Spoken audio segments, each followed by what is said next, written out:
গাজার উত্তরাঞ্চলের জাবালিয়া এলাকায় সামরিক অভিযানে অংশ নেওয়ার সময় রাস্তার পাশে বোমা বিস্ফোরিত হয়ে ৩ ইসরায়েলি সেনা নিহত এবং আরও ২ জন আহত হয়েছেন। আজ মঙ্গলবার ইসরায়েলি সংবাদ মাধ্যম টাইমস অফ ইসরায়েল এ তথ্য নিশ্চিত করেছে।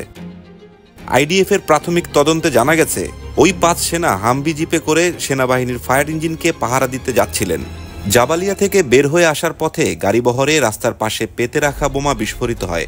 এতে ৩ সেনা নিহত এবং ২ জন আহত হন।